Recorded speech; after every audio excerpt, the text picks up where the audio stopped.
Kita lahir ke dunia ini bukan dengan buku aturan, tapi dengan napas. Tarikan napas pertama itu adalah permulaan sejati kita. Itu adalah sambutan universal untuk hidup. Momen yang dibagikan oleh setiap manusia yang pernah ada. Pada saat yang sakral itu, kita tidak ditentukan oleh bendera, keyakinan atau doktrin. Kita hanyalah kehidupan itu sendiri, murni dan belum tertulis. Kita adalah janji potensi, kesadaran baru yang memasuki alam semesta. Ini adalah kebenaran mendasar dari keberadaan kita, landasan bersama tempat kita semua berdiri. Sebelum kita diajari untuk menjadi siapa, kita hanyalah ada. Dan dalam keadaan itu, kita terhubung dengan segalanya dan semua orang. Ikatan awal ini sering kita lupakan seiring bertambahnya usia. Kita diberi nama, ditempatkan dalam kelompok, dan diajari kisah-kisah suku kita. Kisah-kisah ini indah dan penting, tetapi itu adalah tambahan pada identitas inti kita, bukan fondasinya. Fondasinya adalah kekuatan hidup yang menghidupkan kita, kekuatan yang sama yang menghidupkan orang yang tinggal di seberang lautan. Kita lahir ke dalam keluarga manusia terlebih dahulu. Label datang kemudian. Merupakan sebuah kesadaran mendalam untuk memahami bahwa identitas pertama kita bukanlah apa yang memisahkan kita, tetapi apa yang menyatukan kita dengan setiap jiwa lain di planet ini. Kita adalah manusia yang utama dan terpenting. Pikirkan tentang anak yang baru lahir. Mereka tidak melihat warna atau kelas. Mereka tidak memahami perpecahan agama atau batas politik. Mereka melihat wajah. Mereka merasakan kehangatan. Mereka merespons sentuhan lembut dan suara lembut. Ini adalah pengaturan pabrik kita, program asli kita. Menjadi manusia berarti mencari koneksi, memberi dan menerima cinta tanpa syarat. Keinginan bawaan untuk komunitas dan kasih sayang ini adalah bukti paling kuat dari sifat bersama kita. Ini adalah bahasa yang diucapkan jiwa kita sebelum mulut kita belajar membentuk kata-kata perpecahan. Kita harus mengingat kepolosan primal ini. Saat kita menjalani hidup, kita mengumpulkan lapisan identitas.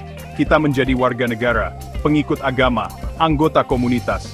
Lapisan-lapisan ini dapat memperkaya hidup kita, memberi kita rasa memiliki dan tujuan.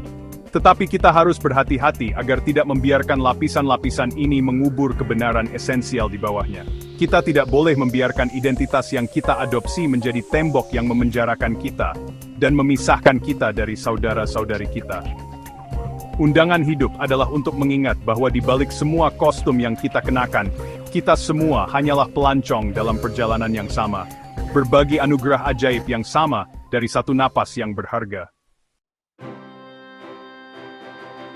Planet ini, bumi biru kita yang indah berputar di luasnya angkasa, tidak dimiliki oleh satu kelompok orang. Lihatlah dari jauh. Anda tidak melihat batas-batas yang telah kita buat. Anda tidak melihat garis-garis yang memisahkan bangsa, atau tanda-tanda yang memisahkan tempat ibadah. Anda melihat satu dunia, ekosistem tunggal yang saling terhubung dan penuh kehidupan.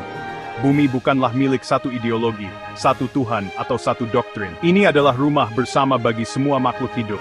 Panggung besar tempat kisah kehidupan terungkap dalam berbagai bentuk. Setiap makhluk, dari serangga terkecil hingga paus terbesar, memiliki peran untuk dimainkan. Kita sebagai manusia memiliki kecenderungan untuk mengklaim kepemilikan atas sesuatu. Kita menggambar garis di peta dan di benak kita, menyatakan, ini milikku, dan itu milikmu.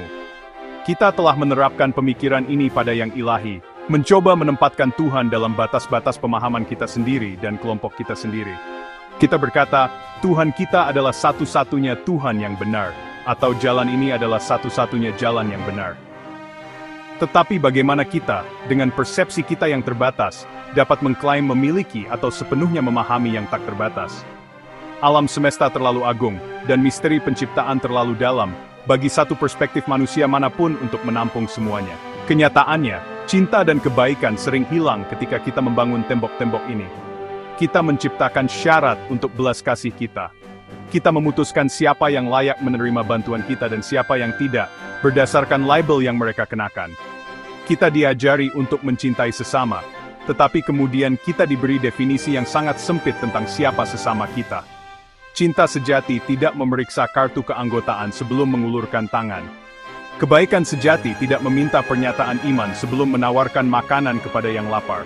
Ia melihat sesama makhluk yang membutuhkan dan merespons dari hati, tanpa ragu atau syarat. Yang ilahi, apapun sebutannya, tidak membutuhkan kita untuk mempertahankannya. Pencipta galaksi dan bintang tidak menjadi lebih kecil atau lebih besar oleh argumen atau perang kita. Tuhan tidak membutuhkan validasi kita. Berkelahi, menyakiti, membenci atas nama Tuhan adalah kesalahpahaman yang mendalam tentang yang sakral. Itu adalah tindakan ego, bukan iman. Itu adalah upaya untuk membuat yang tak terbatas cukup kecil, agar sesuai dengan keyakinan kita yang terbatas.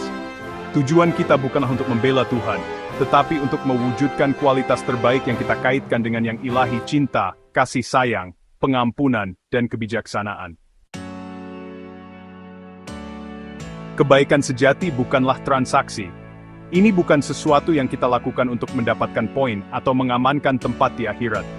Jika kita baik hanya karena kita mengharapkan imbalan, maka itu bukan kebaikan. Itu adalah kesepakatan bisnis.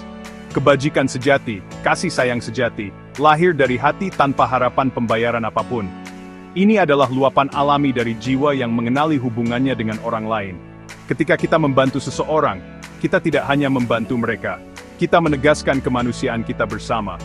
Kita bertindak berdasarkan kontrak hati yang diam, dan tanpa syarat yang mengikat kita semua dalam perjalanan hidup ini. Inilah mengapa tindakan kebaikan yang paling kuat seringkali adalah yang paling sederhana. Ini adalah tindakan memaafkan seseorang yang telah menyakiti Anda. Bukan karena mereka pantas mendapatkannya, tetapi karena Anda pantas mendapatkan kedamaian. Ini adalah tindakan mendengarkan seseorang yang kesakitan, menawarkan bukan solusi, tetapi kehadiran Anda. Ini adalah berbagi sedikit yang Anda miliki dengan seseorang yang memiliki lebih sedikit, tanpa memikirkan apa yang mungkin Anda dapatkan sebagai balasannya. Momen-momen ini adalah ekspresi paling murni dari kemanusiaan kita. Itu adalah momen ketika kita melangkah keluar dari ego kita sendiri, dan terhubung dengan jiwa lain pada tingkat yang paling mendasar. Kita telah mempersulit tindakan sederhana untuk menjadi baik. Kita telah melampirkan aturan, ritual, dan persyaratan padanya. Kita telah membuatnya eksklusif, padahal seharusnya menjadi hal yang paling inklusif di dunia. Tapi kebaikan itu sederhana. Ini adalah pilihan untuk menambahkan lebih banyak cinta ke dunia, daripada lebih banyak rasa sakit. Ini adalah keputusan untuk membangun jembatan daripada tembok. Ini adalah keberanian untuk melihat kemanusiaan pada seseorang yang telah Anda diajari untuk melihatnya sebagai musuh. Kebaikan semacam ini adalah kekuatan yang dapat menyembuhkan luka, memperbaiki perpecahan, dan mengubah dunia. Satu tindakan kecil, tanpa syarat pada satu waktu. Pikirkan saat seseorang menunjukkan kebaikan yang tak terduga kepada Anda.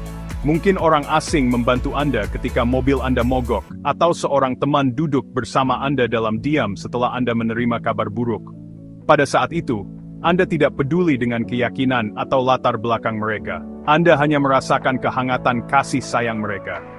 Itulah perasaan yang harus kita perjuangkan untuk berikan kepada orang lain. Menjadi sumber kehangatan itu, dukungan tanpa syarat itu, adalah memenuhi tujuan tertinggi kita sebagai manusia. Ini adalah untuk mengingat bahwa kita semua ada di dalamnya bersama, dan kekuatan terbesar kita terletak pada kemampuan kita untuk saling peduli tanpa meminta imbalan apapun. Di dunia yang sering terasa gelap dan terpecah belah, panggilan terbesar kita adalah menjadi sumber cahaya. Ini tidak berarti kita harus melakukan perbuatan heroik yang besar. Ini berarti kita harus memilih untuk menjadi kekuatan perdamaian dan pengertian dalam kehidupan sehari-hari kita. Ini dimulai dari hal-hal kecil, dalam cara kita berbicara dengan kasir di toko, dalam kesabaran yang kita tunjukkan kepada anggota keluarga, dalam belas kasih yang kita berikan kepada orang asing. Setiap tindakan kebaikan, sekecil apapun, seperti menyalakan lilin dalam kegelapan, mungkin terlihat tidak signifikan sendirian, tetapi banyak lilin bersama dapat menerangi seluruh dunia. Jiwa yang tercerahkan bukanlah seseorang yang memiliki semua jawaban. Itu adalah seorang yang hidup dengan pertanyaan yang tepat. Bagaimana saya bisa lebih mencintai? Bagaimana saya bisa lebih memaafkan? Bagaimana saya bisa melayani orang lain? Orientasi batin ini menjadi panduan, kompas moral yang menunjuk ke arah kemanusiaan. Jiwa yang tercerahkan memahami bahwa kedamaian mereka sendiri terkait dengan kedamaian orang lain. Mereka melihat diri mereka pada orang lain dan orang lain pada diri mereka sendiri. Perspektif ini adalah penawar utama racun kebencian, penilaian, dan ketakutan yang melanda masyarakat kita. Ini adalah jalan kembali ke hati kita bersama. Menjadi cahaya berarti menerima orang lain apa adanya, tanpa mencoba mengubah mereka menjadi cerminan diri kita. Ini berarti merayakan keragaman sebagai keindahan taman manusia, di mana setiap bunga memiliki warna dan aroma uniknya sendiri. Ketika kita melepaskan kebutuhan untuk menjadi benar dan sebaliknya, merangkul keinginan untuk menjadi penuh kasih, kita menciptakan ruang di mana penyembuhan dapat terjadi. Kita menjadi pelabuhan yang aman bagi mereka yang tersesat atau terluka. Kita menjadi bukti hidup bahwa cara yang berbeda adalah mungkin, cara yang tidak didasarkan pada perpecahan dan konflik, tetapi pada koneksi dan harmoni. Jadi marilah kita membuat janji. Marilah kita berjanji untuk menjadi cahaya. Marilah kita memilih pengertian daripada penilaian. Marilah kita memilih pengampunan daripada kebencian. Marilah kita memilih cinta daripada ketakutan. Beginilah cara kita benar-benar kembali menjadi manusia. Ini bukan tujuan yang kita capai, tetapi jalan yang kita jalani setiap hari. Dengan berjalan di jalan ini, kita tidak hanya mengubah diri kita sendiri, tetapi kita juga menjadi panduan bagi dunia yang sangat mencari jalan pulang. Jiwa Anda yang tercerahkan, kehadiran Anda yang damai, adalah hadiah terbesar yang dapat Anda berikan kepada umat manusia. Jadilah cahaya, jadilah kedamaian, jadilah perubahan,